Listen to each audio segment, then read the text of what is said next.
happening, everybody? Welcome to Daily Dev Club episode 11.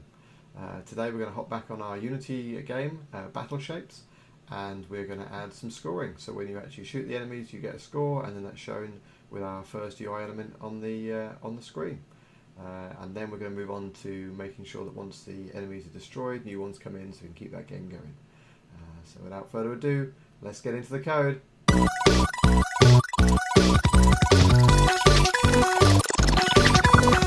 Alright, let's get started then.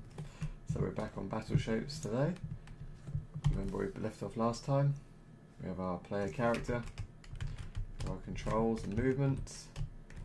We have our multitude of enemies now with some very simple follow logic. And then we have our projectiles for shooting enemies.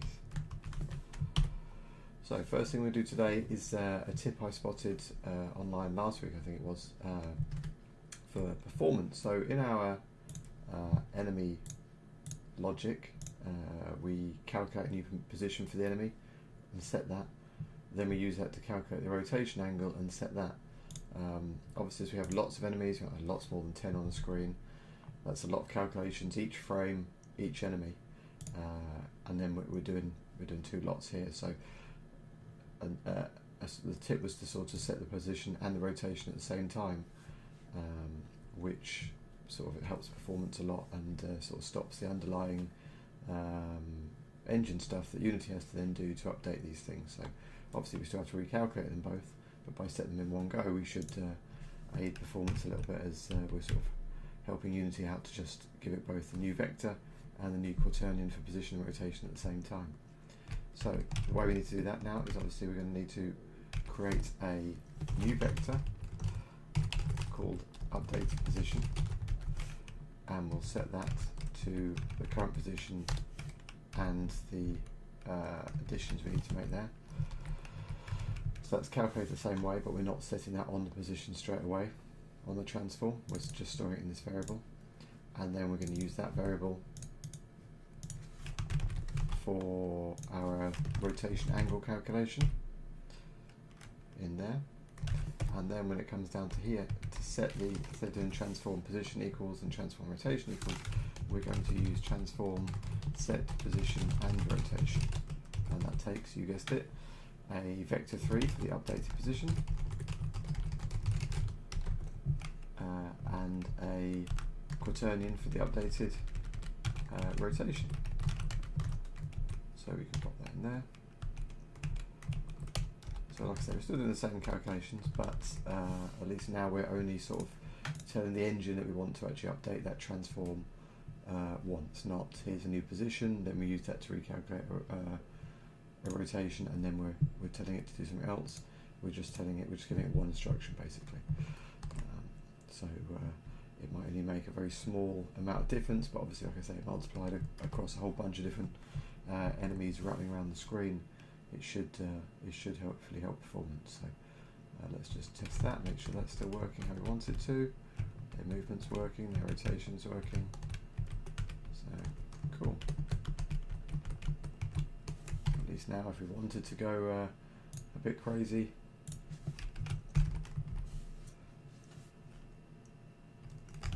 we can do so. Although 1,000 enemies might still be a few too many. Okay, so next up we're going to look at some scoring and user interface. So tracking when you hit an enemy to actually accrue a score for the player, and then obviously displaying that to the player with some basic UI. So let's get stuck into that now. For our scoring, we're going to want to have a score on the main game manager. Remember, we have that game manager object and script we set up that helps with the spawning of the players, the enemies, and handles the amount of enemies and that sort of stuff, and spacing them out on the screen. So that would be a good place to also manage our score. And then obviously in the projectile, where we have that collision and we're destroying the projectile and the enemy, we want to maybe put in there the actual accruing of the score and adding to the score. So we'll start first of all with a variable to keep track of the score on our game manager.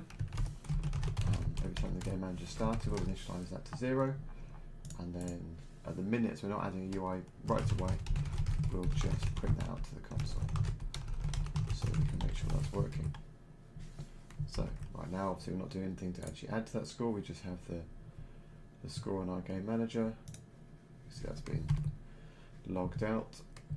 So in our projectile to increment that score value, we are going to need to have a public method here available.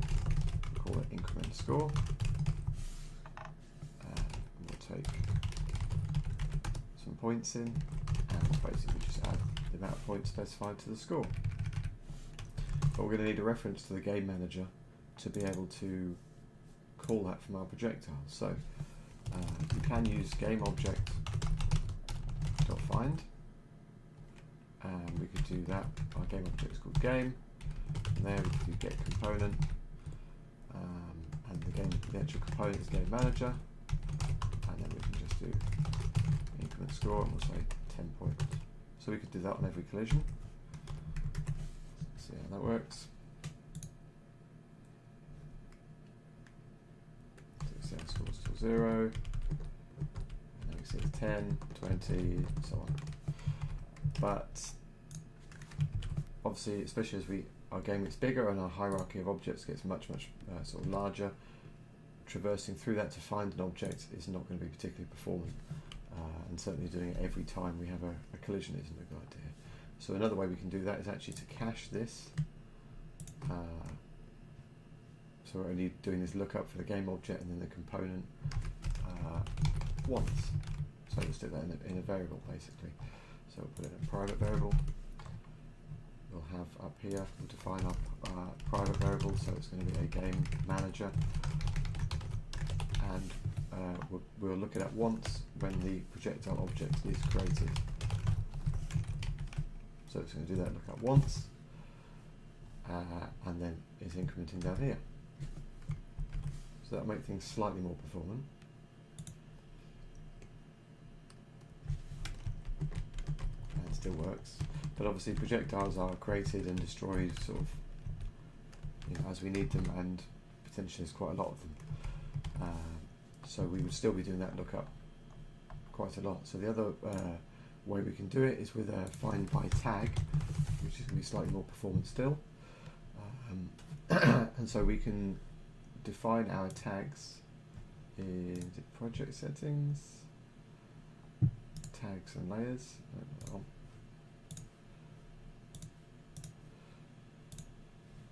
So we can add a tag, and we'll just call that game manager. And then we will pop that in here, and we'll give it that tag, game manager. Find by tag, and then we'll pass that in. And this should hopefully still work. Find by tag.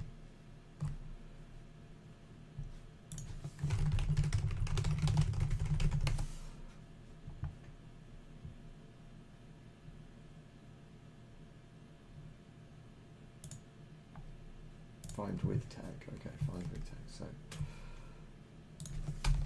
find with tag. Let's reload. Okay. So with the tagging, obviously it should be able to find it a lot quicker, and a bit less of a performance hit to do that lookup. As you can see, that works nicely now. Our score updates, and hopefully that should be fairly performant. So to do that, we're going to create a new game object. There's a UI category here, text, and you can see that for user interface we have to have a parent canvas object. So the first UI we create, Unity will set that up for us. If we were to create another one, you can see it pops it below that same canvas, so we have just the one canvas. And that handles sort of the laying out of the user interface on the screen. Obviously this is a 2D game anyway, but obviously if you had a 3D game, it's essentially then like a 2D canvas over the top to have X and Y and managing your UI in the screen space rather than the 3D world space. So we have our user interface element. Let's find our text. Okay, and that's the canvas there. So let us change the text to score for now. We'll change the name to score as well. And we're going to want to just move this over slightly. So let's try that at the top right. Let's just see what it looks like when we run it. So you can see that's up there. So let's make that a little bit bigger and make it pop a little bit more. Obviously maybe white colour might look better. Much bigger font perhaps.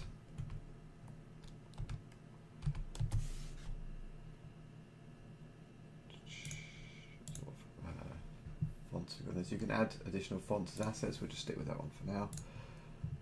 So we're not getting too fancy with the graphics. Right, where's our score gone then?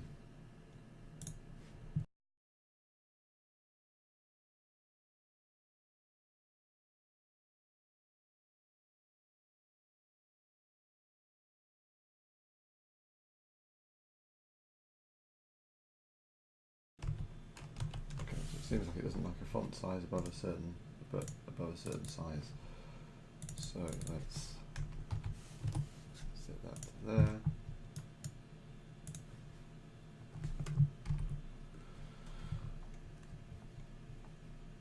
Okay. So I guess if you want to scale it up a little bit further, we could use this perhaps.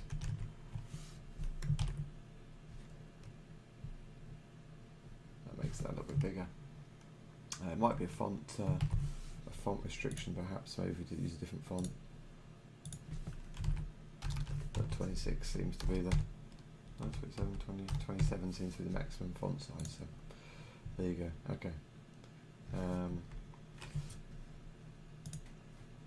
Let's have that right aligned and we'll just move that so it's right in that corner of the screen. Okay, so we can see that is showing at the top right, which is great. So now we need a way to hook that up to the game manager so that you can keep it updated with the actual value. So you guessed it, on the game manager we're going to add that so that we have a reference here so we can map those together. So in our game manager script we'll create a public variable and we will do the text component we want, so let's call that store label.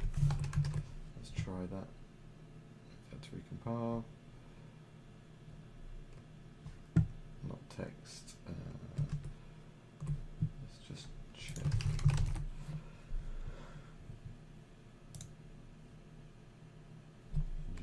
So if we do using Unity Engine UI.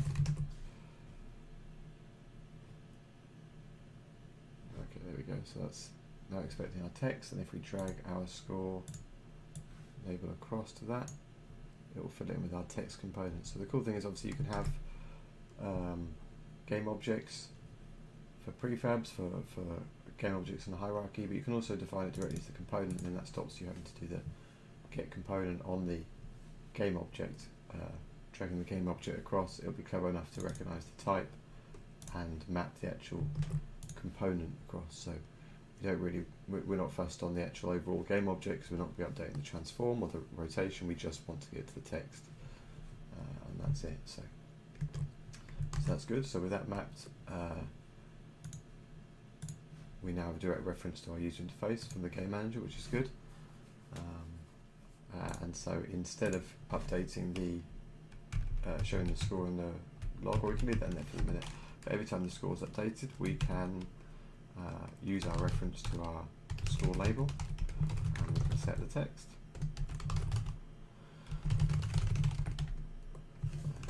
I think that should work. Let's have a quick look.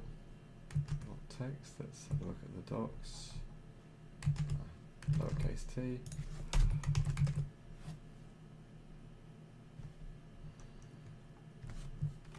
Okay. Let's run that. Okay, now we can see that it hasn't set anything yet, but if we shoot, it then gets set. So that's because we're obviously only setting it in the increment score method. Now, that's obviously better than running it every single frame. If we popped in here, then that that's fine, that would work, and it would work for the 0 score straight off the bat. But obviously then we're sort of unnecessarily setting the text on that element every single frame whether the score's changed or not. So a better way to do it is probably to have a private method called setScore or updateScore.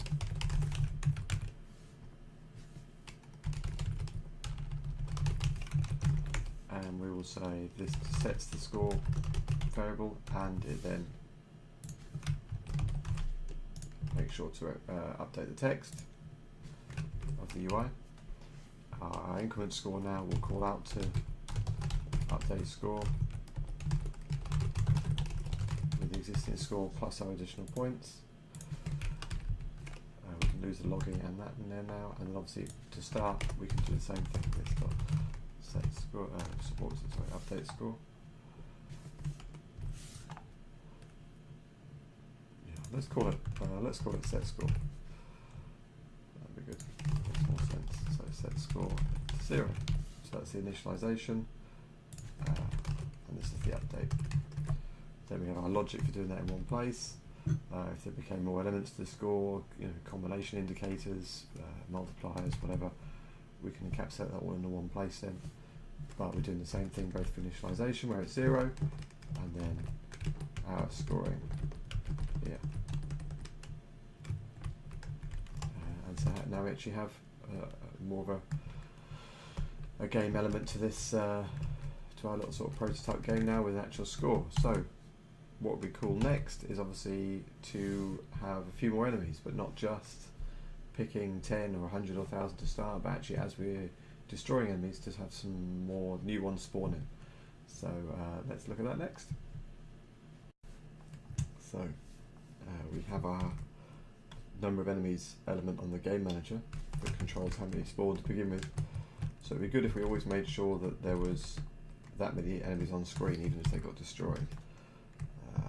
So if we go into our game manager, and we can take this logic out into a method we can now start to reuse. We'll call that create enemy.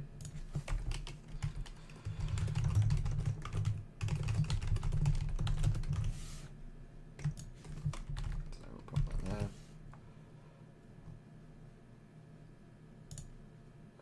What we'll do is we'll move these into variables we can reuse. So again, we'll cache these values here because we don't need to calculate the screen size all the time. We just do that once in the start. And we'll make sure these are using those internal variables now, and in here just do create enemy. So that should work the same now. So a quick run, make sure.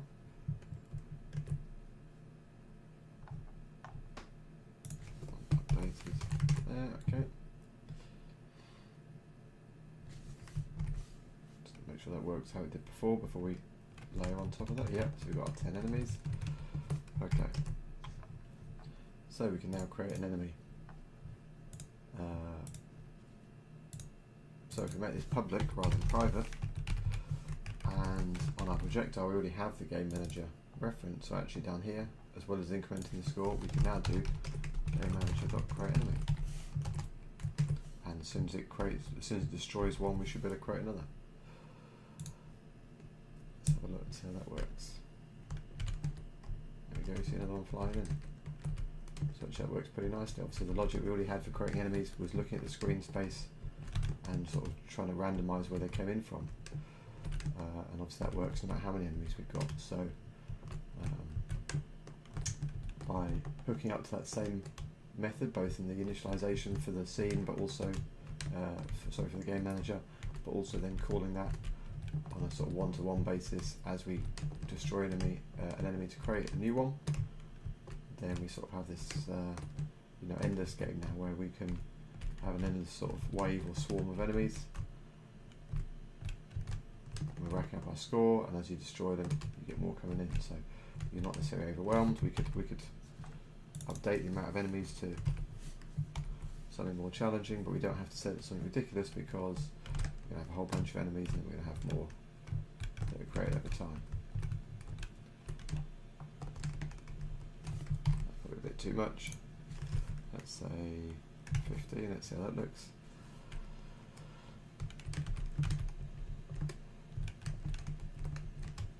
So again, eventually we could move to having waves where perhaps you have 5 enemies in wave 1, and then each wave gets progressively harder as they have more enemies.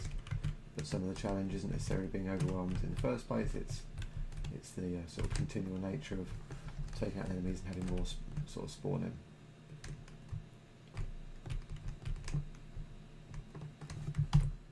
Okay, and there we have it. We've added scoring based on the player shooting the enemies. We've added our first UI element to show the score to the player, and then we've made it so that once you destroy an enemy, more ones spawn in, so we can keep that game going. Tomorrow we'll look at adding a timer, so that we have a timer ticking in the background, so the game will become all about sort of what's the highest score you can get in a given round time, and that'll obviously require another UI element to show that to the player. So we'll look at that in the next episode, but I hope you enjoyed the episode today. If you did, please give us a subscribe or share it. Any suggestions or feedback, more than welcome in the comments below, and I hope to see you all back here for another episode of Daily Dev Club tomorrow. Peace out!